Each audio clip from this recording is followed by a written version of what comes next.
7 años de terror. 7 años de hambre y miedo. Las cosechas robadas. El ganado llevado. Israel se esconde en las montañas. Sus enemigos, los madianitas, son como langostas, incontables. La esperanza parece muerta, la fuerza inútil. ¿Quién se atreverá a levantarse? ¿Quién tiene la fe necesaria? Cuando solo hay miedo. Esta es la historia del guerrero que no se sentía valiente hasta que Dios lo llamó.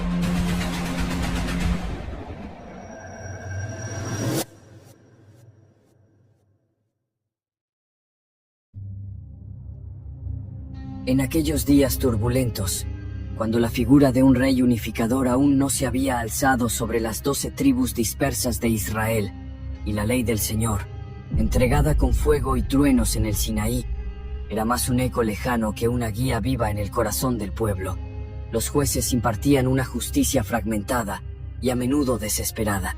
Cada hombre hacía lo que bien le parecía, como tristemente concluye el libro de Jueces en su capítulo 21, versículo 25, reflejando un estado de anarquía moral y espiritual. El pueblo, una generación o dos distanciada de las proezas de Josué y la conquista de la tierra prometida, había permitido que la memoria de las promesas divinas, de la fidelidad inquebrantable de Yahvé, se desvaneciera como la niebla matutina bajo el sol cananeo.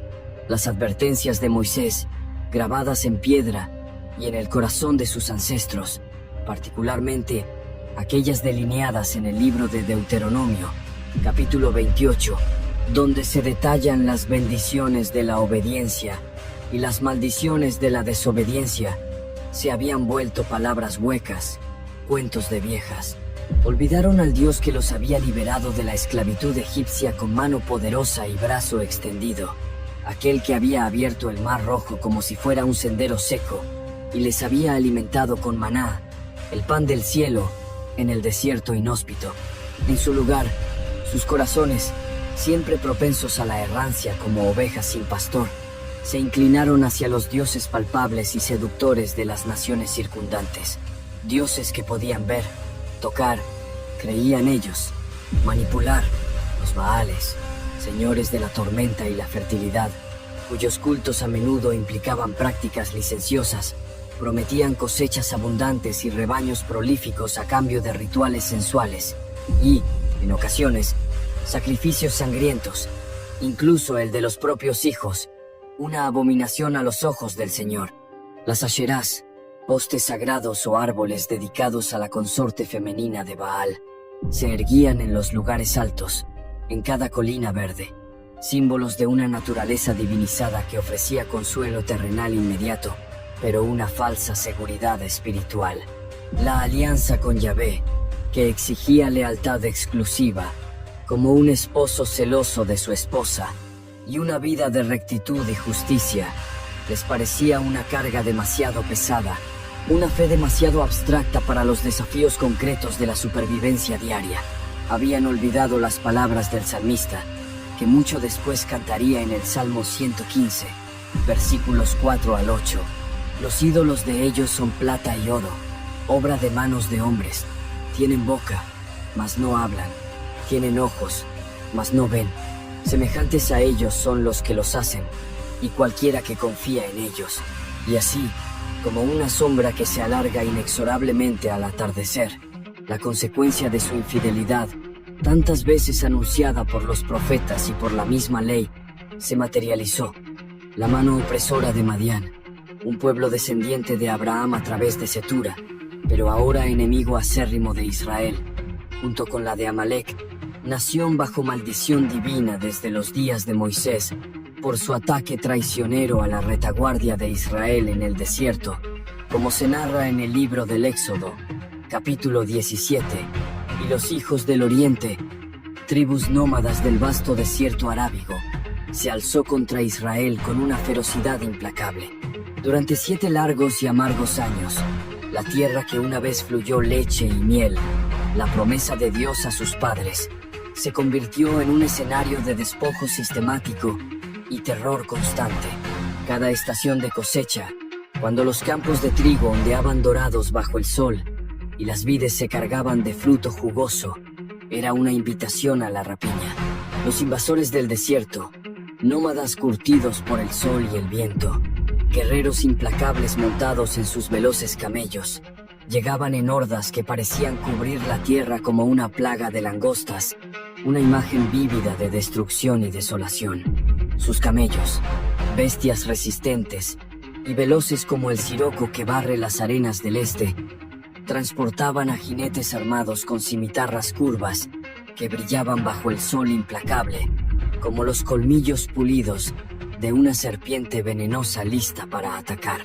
Su número era abrumador, como langostas en multitud, y sus camellos eran innumerables, como la arena que está a la ribera del mar en multitud. Una descripción que encontramos en el libro de Jueces, capítulo 7, versículo 12, enfatizando la desesperanza de cualquier resistencia humana. Desde las fértiles llanuras de Dotán, al norte, lugar de antiguas memorias donde José fue vendido por sus hermanos, hasta los límites sureños de Bet-seba, el pozo del juramento de Abraham, el fuego consumía las espigas maduras antes de que pudieran ser recogidas por manos israelitas. El ganado, ovejas lanudas y bueyes robustos, era arrebatado con violencia, sus balidos y mugidos ahogados por los gritos de triunfo de los saqueadores, quienes se mofaban de la impotencia de Israel y de su Dios. Tras su paso, solo quedaba tierra yerma, cenizas humeantes que el viento esparcía como un sudario gris, y un silencio preñado de desesperación, un silencio que gritaba la ausencia de vida y la aparente ausencia de Dios. Las aldeas, antes bulliciosas con el trabajo de los campesinos, la algarabía de los niños jugando y la risa de sus habitantes, se convertían en cascarones vacíos, sus puertas arrancadas de sus goznes, sus vasijas de barro rotas en 1000 pedazos, símbolos de vidas destrozadas. Los hombres de Israel, otrora guerreros valientes que, bajo el liderazgo de Josué, habían conquistado Canaán por la fuerza del brazo de Yahvé, ahora eran sombras huidizas, espectros de lo que fueron. Abandonaron sus hogares y campos, los legados de sus padres, buscando refugio en las cuevas frías y húmedas del Monte Carmelo, conocido por su densa vegetación, en las grietas escarpadas de las montañas de Efraín y Judá, y en las fortalezas improvisadas, toscas construcciones de piedra levantadas con prisa en las colinas. El eco de sus lamentos, de sus oraciones ahogadas por el llanto, resonaba entre las rocas desnudas, un coro fúnebre que ascendía sin aparente respuesta del cielo. Las mujeres, con el terror grabado a fuego en sus rostros y el alma encogida, escondían a sus hijos pequeños en cisternas secas y oscuras, lugares destinados a recoger el agua vivificante, ahora convertidos en escondrijos de miedo, ahogando sus sollozos contra sus pechos, para no alertar a las patrullas enemigas que recorrían la tierra con impunidad. Los ancianos, aquellos que habían conocido tiempos mejores y recordaban las historias de la liberación, sentados sobre el polvo de la tierra, con las cabezas cubiertas de ceniza en señal de duelo profundo, como Job en su aflicción, murmuraban entre dientes apretados, con una mezcla de desesperación y una fe casi extinguida: ¿dónde está el Dios de nuestros padres, Abraham, Isaac y Jacob? ¿Dónde está aquel que nos sacó de la casa de servidumbre en Egipto, con señales y prodigios asombrosos? ¿Nos ha olvidado para siempre? ¿Ha desechado su pacto? Pero el cielo permanecía mudo, cobrizo, y la única respuesta era el crujir implacable de las ruedas de los carros madianitas sobre la tierra agrietada y sedienta, un sonido que se había convertido en la banda sonora de su miseria, el ritmo constante de su opresión. En el pequeño valle de Ofra, perteneciente al territorio asignado a la tribu de Manasés, una de las tribus descendientes de José, un hombre joven luchaba en silencio por mantener una chispa de esperanza, una minúscula llama de resistencia, en medio de la oscuridad generalizada que amenazaba con ahogarlo todo. Gedeón, hijo de Joás el Abieserita, un clan dentro de Manasés, No era un líder reconocido ni un guerrero afamado. No poseía riquezas ni ejércitos. Era un agricultor, uno de tantos miles que sufrían la opresión constante y humillante. En aquellos días aciagos, la supervivencia misma era un acto de rebeldía silenciosa, una afirmación de vida frente a la marea de muerte y despojo. Por eso, Gedeón trabajaba en secreto, con el corazón encogido por el temor constante a ser descubierto por alguna partida de madianitas merodeadores. Trillaba el poco trigo que había logrado salvar de las fauces insaciables de Madián, no en la era abierta y expuesta, el lugar tradicional para esta labor, donde el viento ayudaba a separar el grano de la paja, sino en un lagar de piedra excavado en la roca, un lugar oculto a la vista. Aquel lugar, diseñado para pisar las uvas dulces y extraer su jugo embriagador, ahora servía para un propósito clandestino y vital: ocultar el grano, el pan de cada día, de las codiciosas miradas de las patrullas enemigas que recorrían el campo como lobos hambrientos. El aire en el lagar era fresco y olía a tierra húmeda y al mosto fermentado de cosechas pasadas, un contraste agridulce con el polvo, el calor y el miedo que reinaban en el exterior. Sus manos, ásperas y cubiertas de ampollas por el trabajo incesante con el mayal de madera, temblaban. No era solo por el esfuerzo físico de golpear las espigas secas para separar el grano dorado de la paja inútil, sino por el miedo cerval que le atenazaba las entrañas, un nudo frío y pesado que le dificultaba respirar, que le oprimía el pecho. Cada golpe rítmico del pesado instrumento de madera sobre el suelo de piedra del lagar resonaba en la quietud opresiva del lugar, y para Gedeón, cada impacto era un reproche silencioso dirigido al cielo, una pregunta amarga que se repetía en su mente como una letanía dolorosa: Señor, Dios de Israel, ¿por qué nos has abandonado a este sufrimiento sin fin? ¿Acaso no somos tu pueblo, el pueblo de tu pacto? ¿Dónde están tus promesas de protección y bendición? Miraba a su alrededor, a las paredes de roca del lagar, sintiéndose atrapado, no solo físicamente en aquel espacio reducido, sino espiritualmente, en una prisión de duda y desesperanza. Al caer la tarde, mientras el sol descendía majestuosamente en el horizonte occidental, tiñendo las nubes de tonos anaranjados, rojos y púrpuras intensos, como si el cielo mismo sangrara por las heridas abiertas de Israel, Gedeón hizo una pausa en su labor agotadora. Exhausto, tanto física como emocionalmente, se arrodilló junto a un pequeño montón de paja y grano recién trillado, el fruto escaso pero precioso de su arriesgado esfuerzo. Sus ojos, hundidos y sombreados por el cansancio acumulado y la preocupación constante, se posaron en el camino polvoriento que serpenteaba hacia su aldea, ahora desierto y silencioso, un silencio que no era de paz, sino de temor. No sabía, no podía ni remotamente imaginar que en ese preciso instante, una presencia sobrenatural, un ser de otro mundo, lo observaba desde la profunda sombra de una corpulenta encina sagrada que se alzaba cerca del lagar. Era un árbol antiguo, quizás un terebinto, venerado por generaciones, cuyas raíces nudosas se aferraban a la tierra como si sostuvieran el peso de toda la historia errante de Israel, un testigo silencioso de glorias pasadas, de pactos olvidados y de presentes tribulaciones dolorosas. Fue entonces cuando el mensajero divino, el ángel de Yahvé, se reveló. No hubo estruendo de trompetas ni fanfarria celestial, sino una aparición serena, casi imperceptible, que contrastaba vívidamente con la agitación y el caos del mundo. Su túnica, de un blanco inmaculado, más blanco que la nieve del Hermón, parecía tejida de luz pura, sin costura alguna, como la que, siglos después, vestiría el mismo Hijo del Hombre. Su rostro irradiaba una luminosidad suave, poderosa pero no cegadora, una luz que no lastimaba los ojos humanos, sino que infundía una extraña e inexplicable calma en el alma atribulada. Se acercó a Gedeón, quien aún estaba de rodillas, sumido en sus pensamientos sombríos, y con una voz que resonaba con autoridad divina y compasión infinita, declaró con firmeza: Yahvé está contigo, varón esforzado y valiente. Gedeón, atónito y sobresaltado hasta la médula de sus huesos, levantó la cabeza bruscamente, el corazón latiéndole con fuerza en el pecho. Miró a su alrededor, desconcertado, como buscando a la persona a la que realmente se dirigían aquellas palabras tan asombrosamente incongruentes con su realidad tangible y su propia percepción. ¿Varón valiente? Él, que trillaba el trigo a escondidas por miedo cerval a los madianitas. ¿El Señor con él?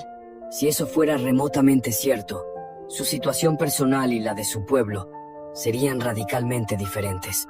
La ironía de las palabras del ángel era casi dolorosa, con una mezcla de incredulidad amarga, una profunda tristeza acumulada durante años de sufrimiento y el rastro moribundo de una fe casi extinta.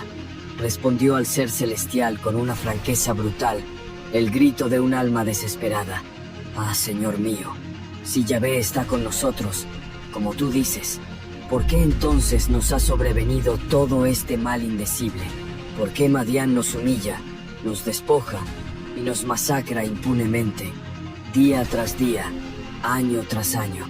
¿Y dónde?», pregunto yo, ¿dónde están todas esas maravillas, esas hazañas portentosas de las que nos hablaron nuestros padres con tanto orgullo y reverencia? Historias de un mar que se abre en dos para dejar pasar a su pueblo, de ejércitos enemigos poderosos confundidos y derrotados por una fuerza invisible, de un Dios que lucha por su pueblo como un guerrero invencible.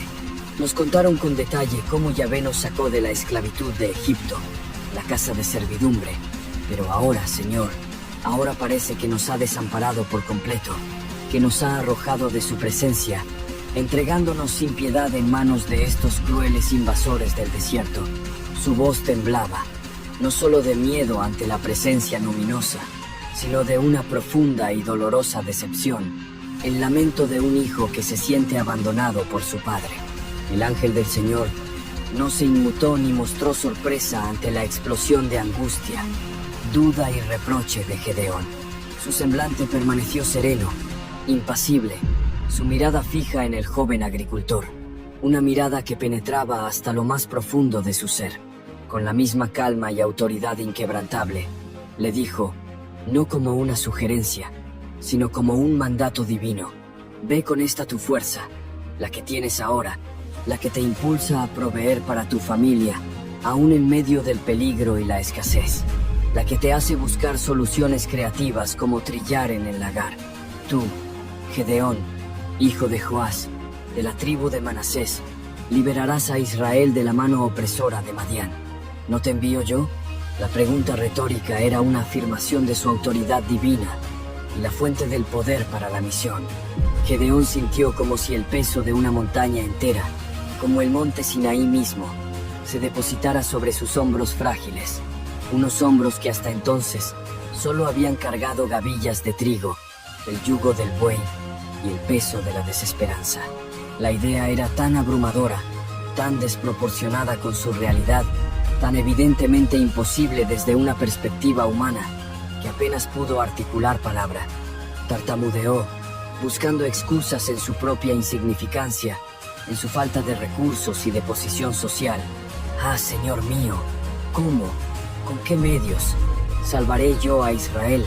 Es una tarea para un caudillo experimentado, para un guerrero de renombre, para un hombre de influencia y poder.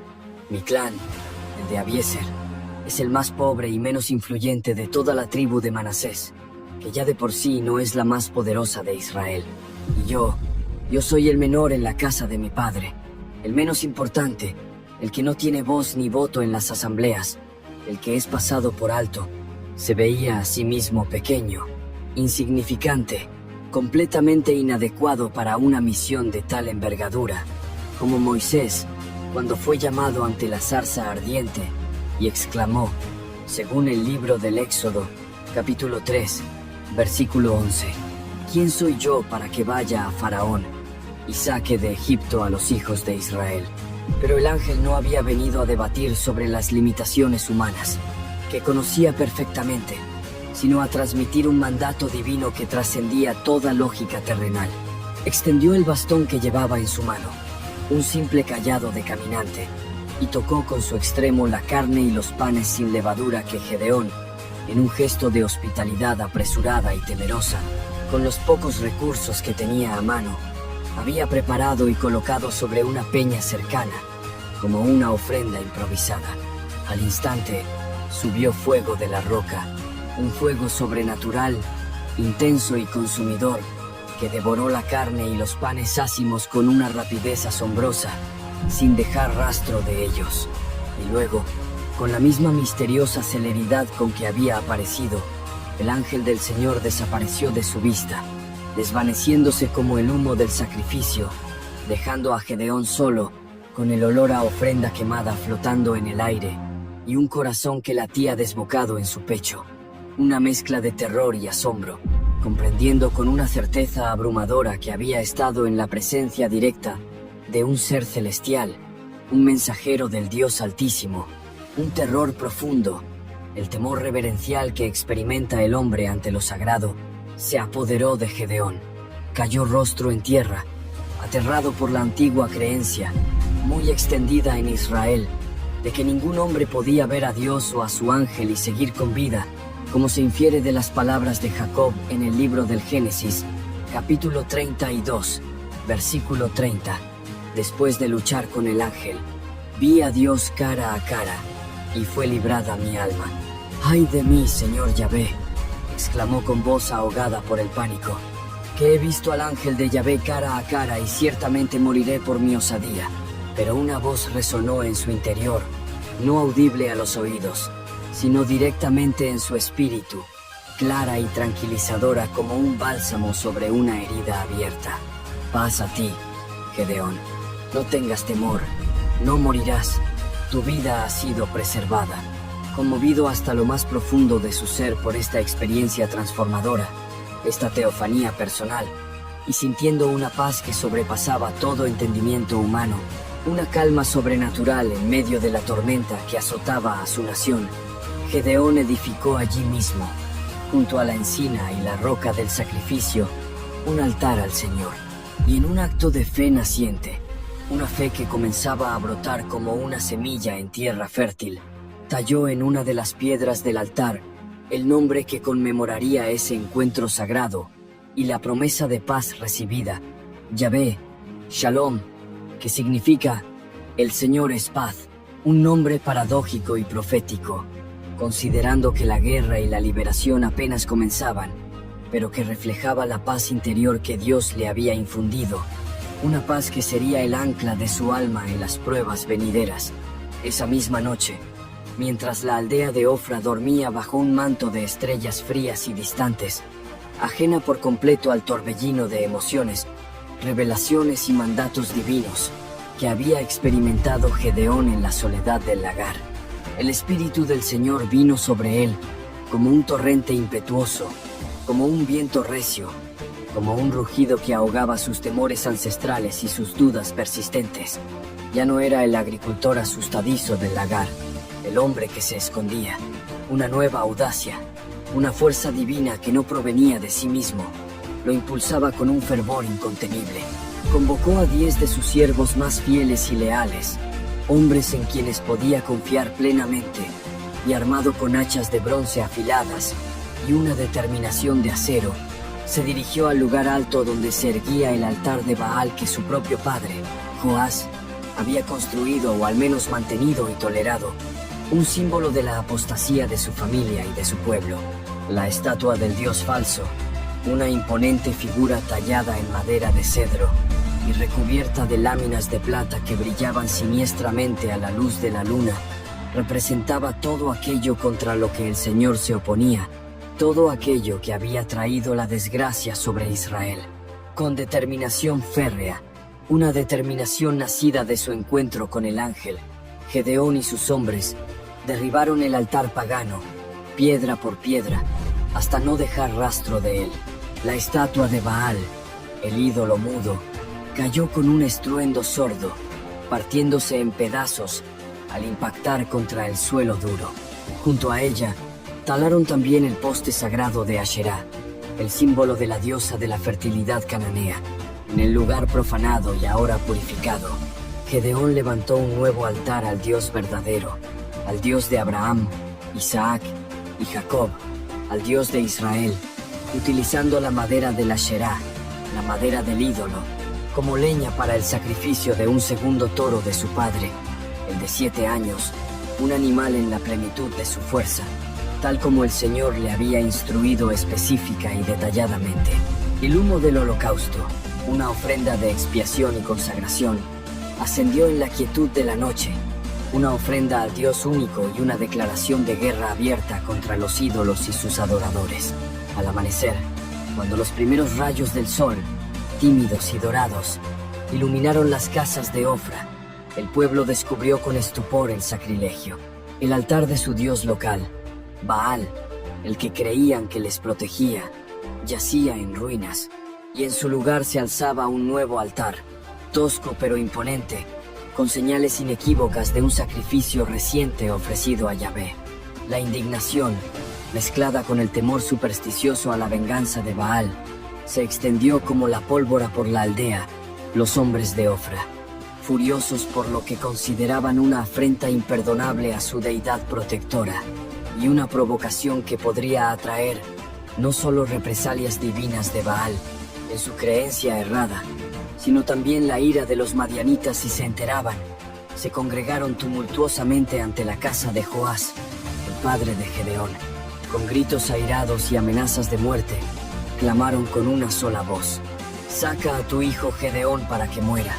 Ha derribado el altar de Baal y cortado la imagen de Asherá que estaba junto a él.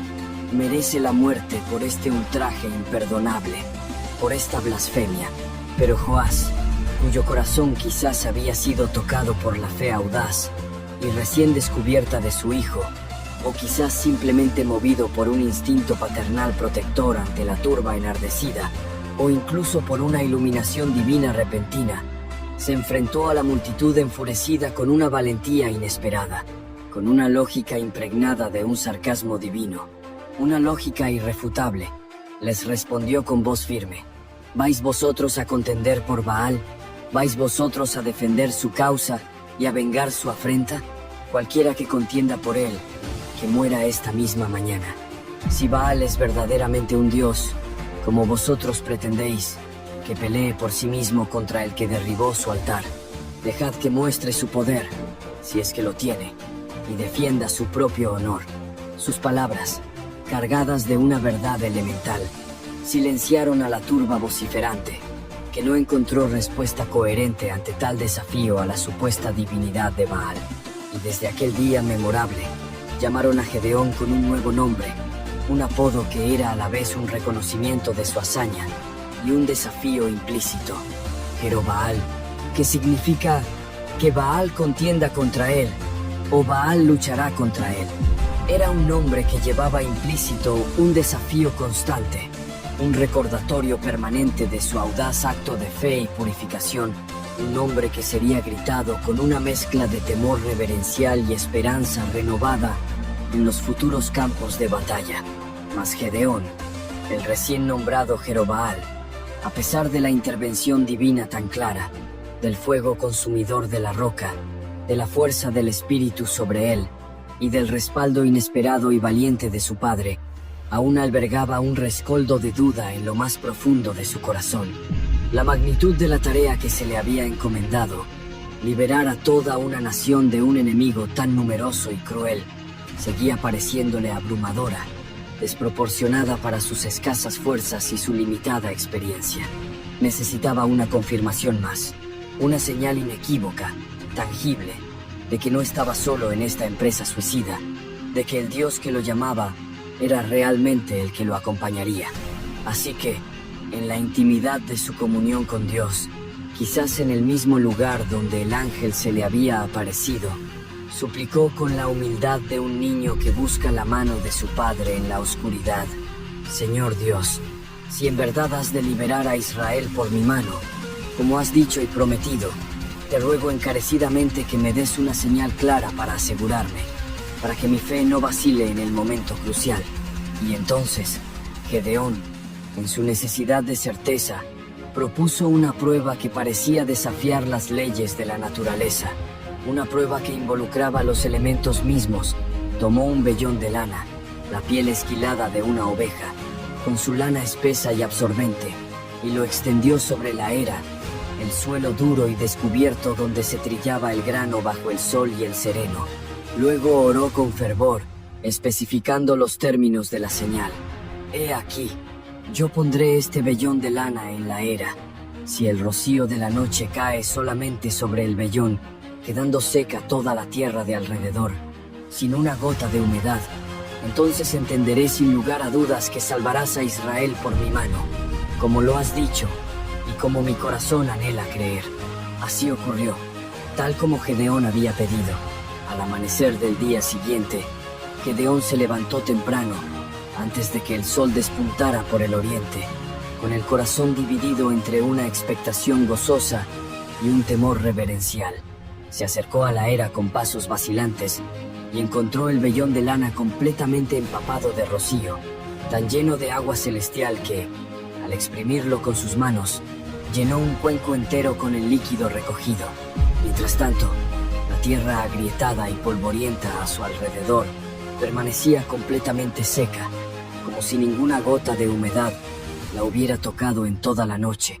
La señal era clara, asombrosa, un milagro patente, pero el hombre que no confiaba plenamente ni en sus propias capacidades, el que se consideraba el más pequeño de su casa y el más insignificante de su clan, dudó aún. La maravilla era tan grande, tan contraria a la experiencia normal, que temía haberla malinterpretado, o que fuera una extraña casualidad inexplicable, un fenómeno natural aislado. Con una mezcla de temor a la posible ira divina por su insistencia y una persistencia nacida de su profunda inseguridad, se atrevió a pedir una segunda prueba, una contraseñal, para eliminar cualquier sombra de duda. No se encienda tu ira contra mí, Señor, tu siervo, rogó con fervor renovado, postrado en tierra. Permíteme probar suerte una vez más, solo una vez más con el vellón, para que mi fe sea completamente establecida. Te ruego que ahora ocurra lo contrario, que solo el vellón quede seco y que todo el suelo alrededor se cubra de abundante rocío. Era una petición audaz, casi una impertinencia para con la majestad divina, pero nacía de una necesidad profunda de certeza absoluta antes de embarcarse en una empresa tan peligrosa y de consecuencias tan trascendentales. Y Dios, en su paciencia infinita y su comprensión profunda de la fragilidad humana, de la debilidad de la fe de sus hijos, como un padre que se condesciende a las peticiones de su pequeño, concedió también este segundo prodigio, aún más extraordinario que el primero. Esa noche, el rocío cayó abundantemente, como una fina lluvia fertilizante, sobre toda la tierra de Ofra, humedeciendo los campos sedientos y los caminos polvorientos. Pero cuando Gedeón fue a la era al amanecer, con el corazón en un puño, encontró el vellón de lana completamente seco, tan seco como un hueso blanqueado por el sol implacable del desierto. No había la menor traza de humedad en él, mientras que la tierra a su alrededor estaba empapada. Esta doble confirmación, esta señal y contraseñal, disipó las últimas sombras de duda en el corazón atribulado de Gedeón.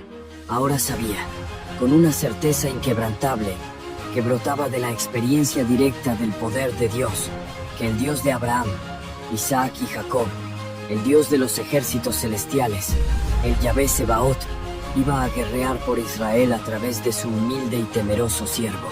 Fortalecido y transformado por estas señales divinas, Gedeón hizo sonar el shofar, el cuerno de carnero cuyo sonido penetrante había anunciado jubileos y convocado al pueblo en momentos cruciales, convocando ahora a las tribus de Israel a la guerra santa contra Madián.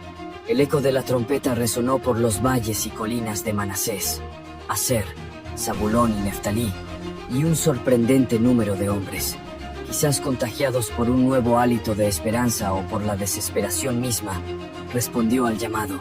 32,000 hombres, una cifra considerable para las circunstancias, se congregaron con sus armas improvisadas asadas convertidas en lanzas, hoces en espadas, cerca del manantial de Harod, un lugar cuyas aguas, según algunas leyendas locales, a veces fluían con un tinte rojizo, como si presagiaran la sangre que pronto sería derramada en el valle.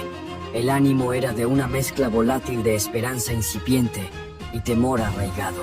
Pero el Señor tenía otros planes, planes que desafiaban toda lógica militar humana, planes diseñados para asegurar que la gloria de la victoria fuera solo para Él. Dijo a Gedeón, como leemos en el libro de Jueces capítulo 7, versículo 2, «El ejército que tienes contigo es demasiado numeroso para que yo entregue a los madianitas en sus manos. Si vencéis con tal multitud, Israel podría jactarse contra mí, diciendo, mi propia mano, mi propia fuerza, mi propio valor me ha salvado. No quiero que olviden ni por un instante que la victoria es mía, y que yo salvo con muchos o con pocos, como dijo Jonatán a su paje de armas, según el primer libro de Samuel, capítulo 14, versículo 6. Y así, siguiendo las instrucciones divinas, Gedeón proclamó ante todo el ejército reunido, con voz clara y firme, quien sienta temor o esté temblando en su corazón, que se dé la vuelta y regrese a su casa desde el monte de Galaad, y no sea tropiezo para sus hermanos.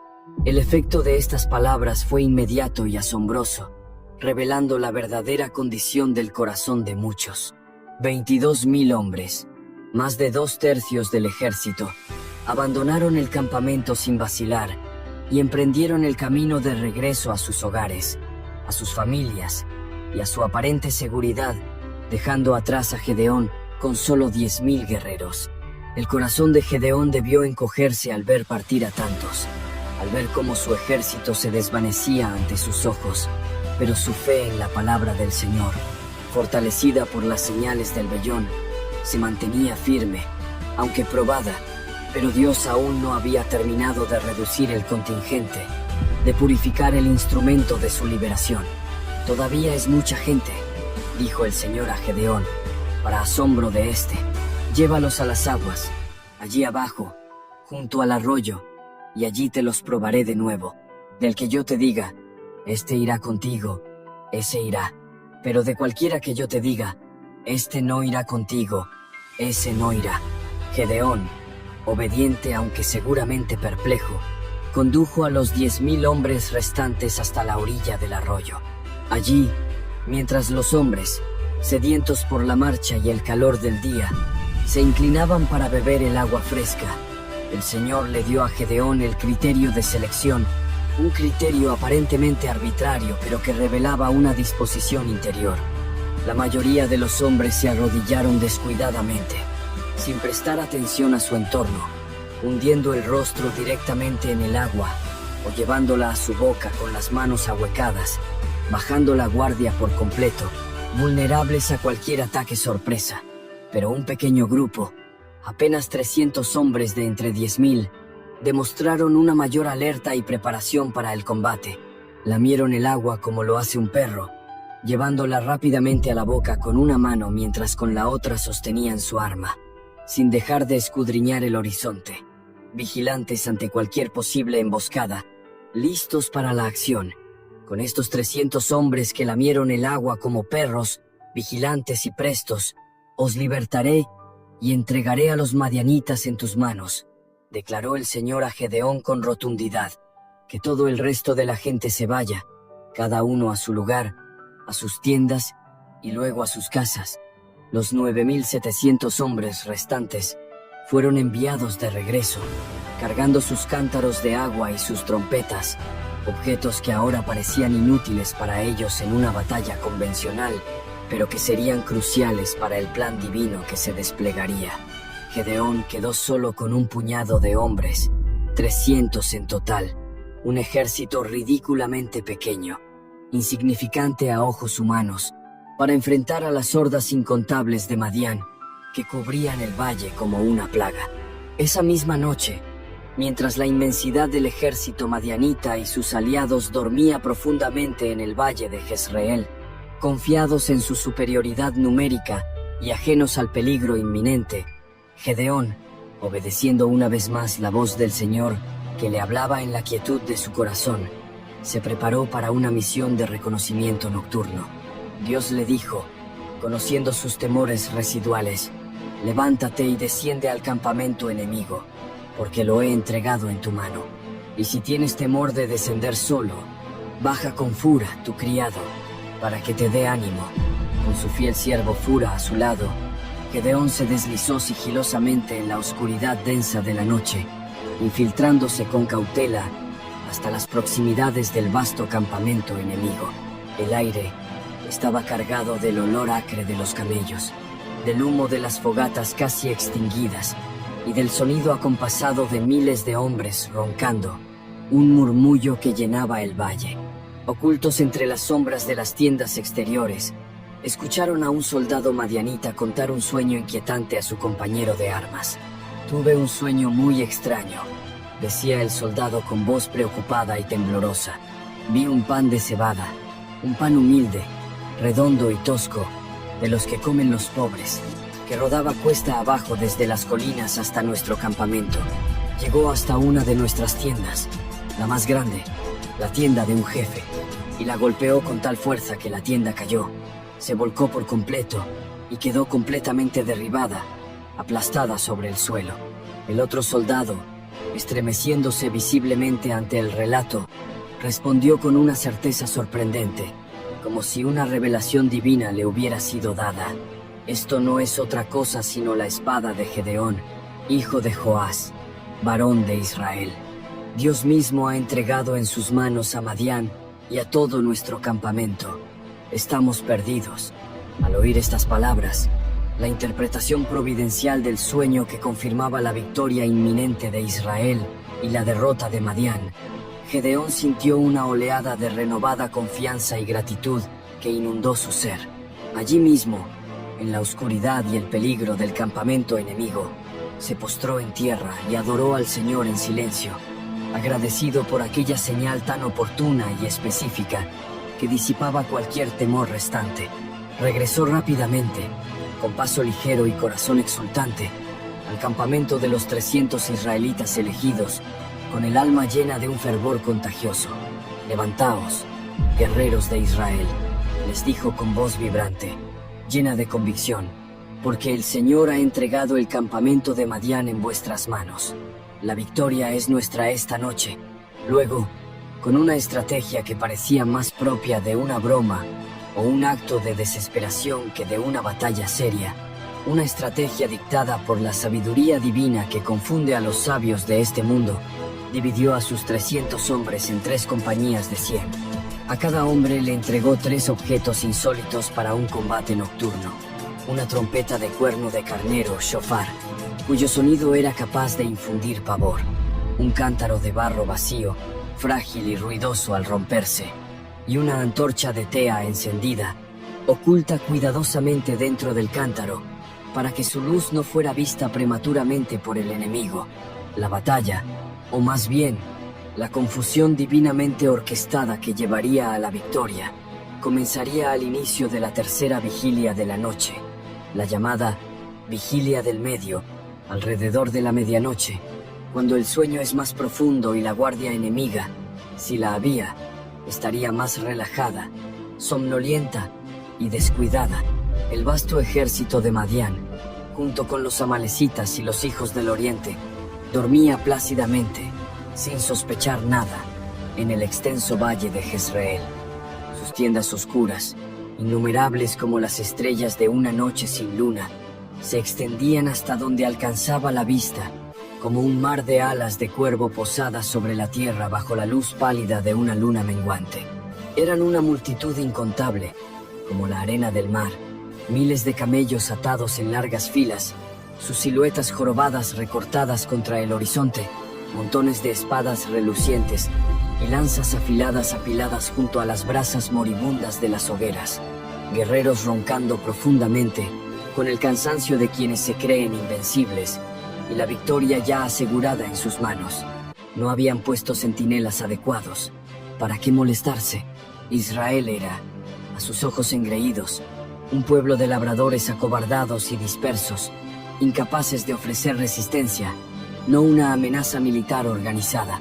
Subestimaban fatalmente la capacidad de un dios despreciado y aparentemente ausente para cambiar el curso de la historia con medios inverosímiles. Pero en las colinas que rodeaban estratégicamente el valle, 300 hombres se movían con el sigilo de los depredadores nocturnos, con la agilidad de leopardos acechando a su presa. Gedeón los había dividido en 3 compañías, cada una aproximándose al campamento enemigo desde una dirección diferente, norte, sur y oeste, quizás creando la ilusión de un cerco mucho mayor, de un ataque masivo y coordinado. Sus instrucciones habían sido claras, concisas y precisas, repetidas hasta la saciedad para evitar cualquier error. Miradme a mí atentamente y haced como yo hago. Cuando yo llegue al extremo del campamento, vosotros haréis exactamente como yo haga. Cuando yo toque mi trompeta, y todos los que están conmigo hagan lo mismo, vosotros también tocaréis las trompetas con todas vuestras fuerzas alrededor de todo el campamento, y gritaréis con todas vuestras fuerzas, con un solo pulmón, por Yahvé y por Gedeón. Y entonces romperéis los cántaros con estruendo, liberando la luz de las antorchas. En el profundo silencio de la tercera vigilia, la hora más oscura antes del alba, cuando el sueño de los madianitas era más pesado y sus pesadillas, si las tenían, más vívidas y opresivas, Gedeón, desde su posición estratégica en la ladera, levantó su shofar a los labios y sopló una nota larga, aguda y penetrante, que rasgó la quietud de la noche como un relámpago. En ese mismo instante, como un eco multiplicado y aterrador que parecía surgir de todas partes, 300 trompetas resonaron al unísono desde múltiples puntos alrededor del campamento enemigo. 300 cántaros de barro se hicieron añicos contra las rocas, o al ser arrojados violentamente al suelo, produciendo un estruendo ensordecedor, como si un gran ejército estuviera rompiendo las líneas enemigas con arietes y maquinaria de asedio. 300 antorchas, liberadas de su prisión de arcilla, brillaron de pronto en la oscuridad circundante, sus llamas danzantes y parpadeantes creando sombras gigantescas y móviles en las laderas que hacían parecer a los atacantes mucho más numerosos y amenazantes de lo que realmente eran. Y 300 voces, unidas en un solo clamor potente y aterrador, gritaron el nombre del Dios de los ejércitos y de su siervo escogido, la espada de Yahvé y de Gedeón. La espada de Yahvé y de Gedeón. El campamento madianita despertó súbitamente sumido en un terror absoluto y un caos indescriptible. El estruendo ensordecedor de las trompetas que sonaban por doquier, el ruido aterrador de los cántaros rotos que simulaba un ataque masivo, el repentino resplandor cegador de las antorchas por todas partes que rompía la oscuridad, y los gritos de guerra en hebreo y arameo, que parecían venir de todas direcciones simultáneamente, crearon una confusión y un pánico irracional. Las sombras de los israelitas, magnificadas por el fuego de las antorchas y la imaginación aterrorizada de los madianitas, parecían multiplicarse en las laderas de las colinas, dando la impresión de un ejército inmenso, como las huestes celestiales. Los gritos se mezclaban en el aire en una cacofonía de terror. Nos atacan por todos lados. Estamos completamente rodeados. Son miles y miles. Huid por vuestras vidas. Sálvese